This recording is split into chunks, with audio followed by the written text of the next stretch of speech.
My guest today is BAFTA-winning actress and producer Letitia Wright from Black Panther, Small Axe, and Black Mirror, and she makes a powerful directorial debut with Highway to the Moon, a poetic genre-blending short film tackling the devastating impact of knife crime.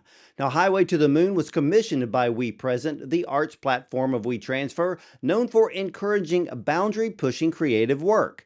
Now, the film is produced by Letitia through her company 316 Productions and screened at the BFI London Film Festival, further cementing its critical acclaim.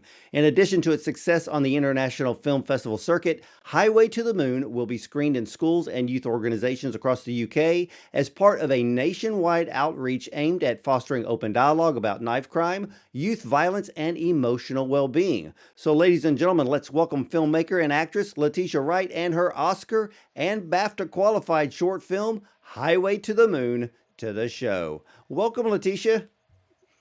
Thank you. Well, I understand that Highway to the Moon is very personal to you. So, what inspired you to make this very surreal film? Yes, my friend lost a brother. Um, he was stabbed, unfortunately, and he lost his life. And I knew him. And I also have a little brother, so it affected me very deeply. And I needed to find a place to put my grief and to put what I was processing alongside my friend. And I've been a part of the movie industry for so many years, and I've brought so many beautiful stories to life. But I felt like it was the right thing to do where I could channel what I was feeling into a piece of cinema, even in short form. Well, this film perfectly defines grief due to profound loss, and grief always enters a space of with nothing to hold on to. And I saw and felt this in your film. So, was that one of the elements you wanted the audiences to see and feel? Yes, I wanted the audience to experience and feel not only the conversations that is such a universal thing of grief, but also to take a different look at what it looks like for a young person to not be here, to lose their life, and just to see our young people in a different perspective, because usually they're boxed in, usually they are stereotyped in a way that is hard to break out of. So I wanted to use this film as a way to speak about how vulnerable they can be, um, how it's difficult for them to process emotions sometimes, and sometimes that's that results in a negative experience. And I wanted to use the film as a form of healing. And I think so many times we see our young people and the situations that they go through, and there's never forgiveness or healing at the end of it. And I wanted to use this film as a message of healing, and what does it look like to say I'm sorry, to say, hey, I made the wrong decision, I made the wrong choice before it's too late. I remember a conversation I had with my friend before her brother passed away. They were both the boy that committed the crime. They were both friends, and their families came together and said, "Okay, before this gets worse, how do we fix this?" And unfortunately, it wasn't fixed, and it was too late. So I wanted to use this film as a way to show, like, before it's too late, we can try to fix things, and also for our young people to see that there's different ways to communicate and to resolve issues together.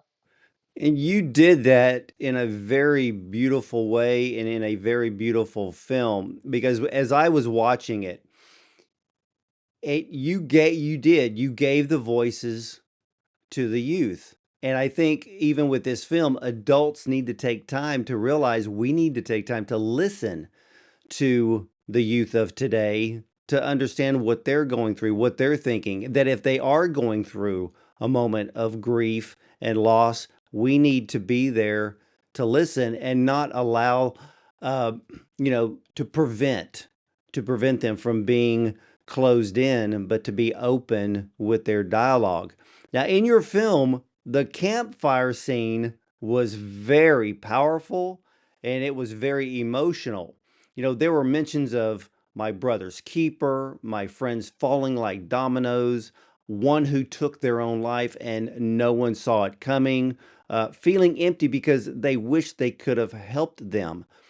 That scene in this film was so profound. What was it like directing it? Thank you. It was quite hard because the research that I did, to put the film together, not only was it from a place of personal experience, but also I went to different organizations that work alongside young boys. One of the organizations that I was so privileged to be connected with, they're called Emoja, and they are a, a organization that's been running for many years, and they're in Bronx, New York. And what they do is that they have a what they call a camp, and they go every summer upstate New York to like rural countryside, uh, forest areas that's away from phones, away from any distractions, and they bring a group of boys together to just spend time together, have brotherhood. And I was privileged to spend a week or so with them.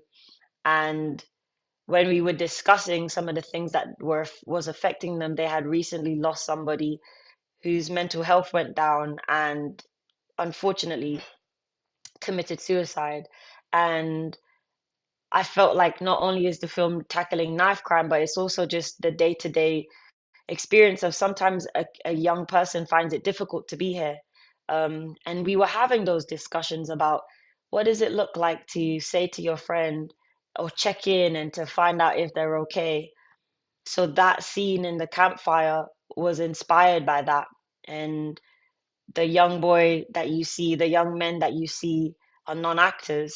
There are two professional actors in this film, Micah, our lead, and Lamar Waves, who plays Trey, and they are at the end of the film. They are the two boys that have forgiveness, but the three boys that's guiding Micah, they're all non-actors, and I wanted to give them an opportunity to be a part of this film, to figure out their talents, but also to let their voices be heard.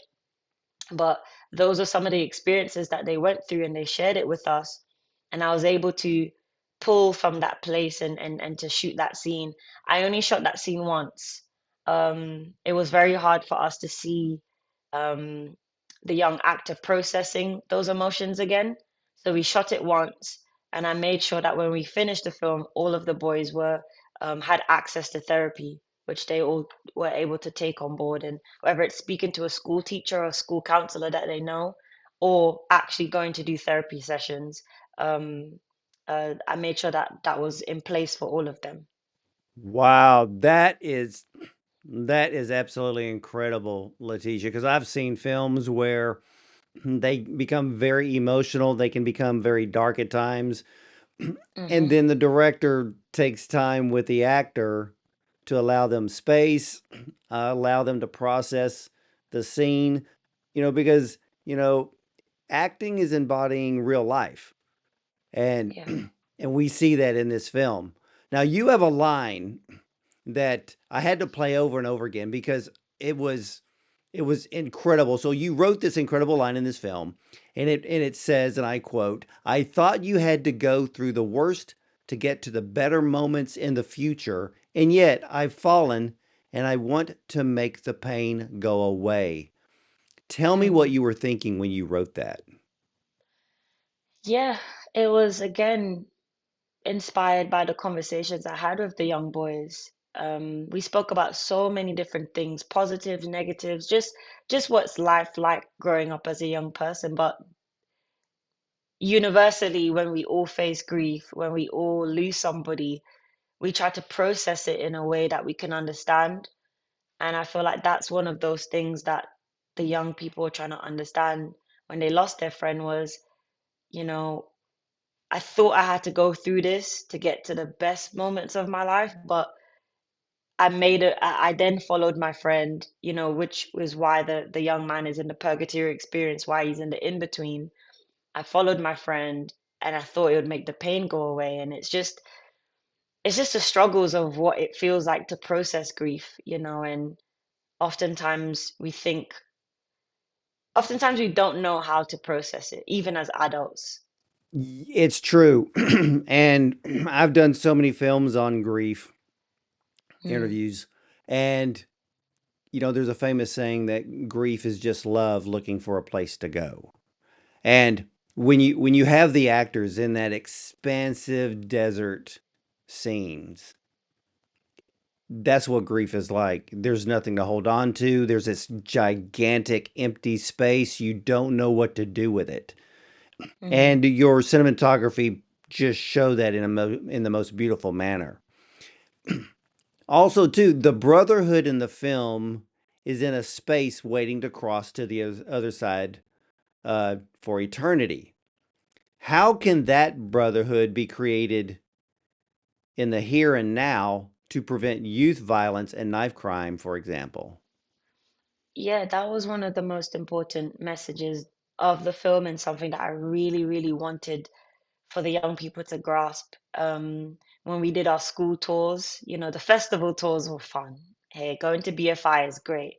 But the best thing about this film that I've been able to do was to take it into schools, literally go there myself, screen it, and ask questions myself, which has been beautiful. And this morning we just had 10,000 kids around the UK log online, what's called the Great Big Live Assembly, and to show the film. That's how I can access all the kids because I can't go to all 55 schools.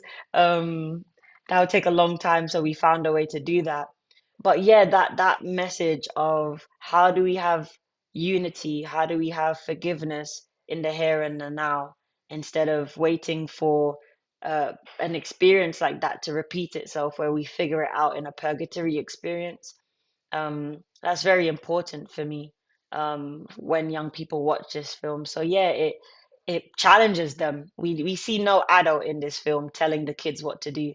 The kids are guiding each other, and I feel like I wanted to empower them to know that yeah, there is a responsibility to empower each other. There's a responsibility to hold each other accountable. Um, Well, right here, right here. exactly. And see, and that's what I love, that the fact that there was no adults in this film, because now it allows the adults who watch the film to truly understand the thought process, the emotions of today's youth. And that's what makes this film so powerful. And I just love the fact, and if you don't mind me saying, I love the fact that you're using your star power in a way to champion this film that you have put out there to reach today's youth and to see, like you just said this morning, 10,000 youth logging on to watch this very surreal experience, and for them to know that their voices will now start to be heard. Yes, incredibly important for me. Also incredibly important for the team at WeTransfer, Represents. When we came together to make this film, all of the other stuff was exciting, but getting to the kids was most important. So I'm proud that we've been able to do that, and impact and hear from them directly on how they felt about the film. So it's been really positive so far. Well, what does it feel like to be both Oscar and BAFTA qualified? It feels great, I've been a part of so many beautiful movies that have had this accolade, or I've been, a BAFTA winner myself and BAFTA nominee myself. So it feels great, but most importantly, it's another way for the film to get exposure. I feel like that's the positives about it. It's another a way for a film like this to cut through the noise, a film that really cares about what's happening and finds an artistic way to bring it to the forefront. And the more that people hear it in that type of light, the more people want to go see it. And then hopefully a life can be touched and a life can change. Well, I think you are going to be changing not just thousands of lives, but tens of thousands to a million lives of youth across the globe with this film, Highway to the Moon.